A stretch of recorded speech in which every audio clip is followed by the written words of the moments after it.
Sidee ayuu diinta Islaamka ku qaatay ciyaaryahanka xulka qaranka dalka Faransiiska, Paul Pogba? Xiddigan xulka qaranka dalka Faransiiska ee kubadda cagta, Paul Pogba, ayaa waxa uu ka sheekeeyay islaamnimadiisa. Waxa uu shaaca ka qaaday in qaar ka mid ah asxaabtiisa uu mar salaada uu la tukaday, markaasina uu dareemay raaxo dhinaca nafsadda ah. Waxa uu sidoo kale uu sheegay in uu si aad ah uu hadda ugu adag yahay in uu barto diinta. Waxa uu sheegay sidoo kale in ay ka dhigtay nin wanaagsan. Jariidada Daily Mail ee dalka Britain ka soo baxda waxa ay soo xiganaysaa Pogba oo sheegaya in nafsad ahaantiisa uu dhowr jeer uu weydiiyay qaar ka mid ah asxaabtiisa inta uusan islaamka qaadan. Waxa uu sheegay markii diinta islaamka uu qaatay in uu gudaha jirkiisa uu ka dareemay deganaanshiyo.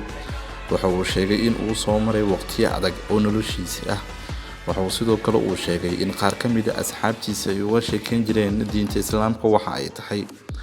Xiddigan u ciyaara kooxda Manchester United ayaa waxa uu isagu u soo ciyaaray dhowr naadi oo caan ah, iyadoona hadda ay ku joogaan naadiyo waaweyn sida Real Madrid.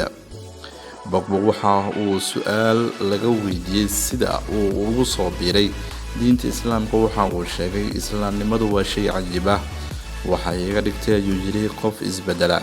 Waxa sidoo kale iga dhigtay qof deganaanshiyo wanaagsan dareema. Nolosheedii aad ayay isku bedeshay ayuu yiri, maxaa yeelay aniga muslimku ma dhalan. Xiddigani xulka Faransiiska koobka adduunka kula guuleysay 2018 ayaa waxa uu si aad ah u difaacay islaamnimada. Islaamku ma ahan argagixiso sida warbaahintu ay sheegayaan. Islaamku waa shay cajiib ah oo quruxsan ayuu yiri. Dhamaadkii xil ciyaareedkii Manchester United ay niyad jabka ka qaaday, waxa uu Pogba uu shaaca ka qaaday isaga oo uu la jiro saaxiibkiisa xulka xulka qaranka Faransiiska isaga la tirsan yihiin iyo kooxda Chelsea kooxda Zuma in ay soo cumreysaan. Waxaana la arkay sawiro ay iska soo qaadeen iyaga oo xiran dharka cad ee lagu soo cumreysto iyo sidoo kale iyaga oo caday isticmaalaya.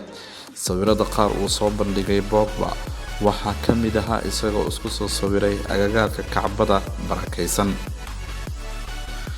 Pogba waxa uu shaaca ka qaaday in uu leeyahay asxaab badan oo muslimiin ah, qaarkood waxa uu kala sheekaysan jiray diinta islaamka iyo waxa ay tahay.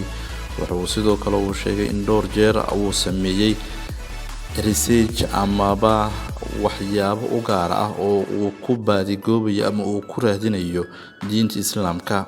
Mar ayaan tukaday oo saaxiibo muslimiin ayaan la tukaday ayuu yiri, shay cajiib ayaan ka dareemay gudaha jirkeyga.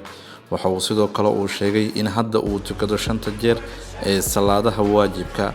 Waxa uu sheegay in Allah uu ka dalbado dambi dhaaf uuna uga mahadceliyo nimcada sida caafimaadka. Pogba waxa uu sheegay in diinta islaamka ay furto caqliga insaankuna ay ka dhigto mid wanaagsan oo si weyn u fikira.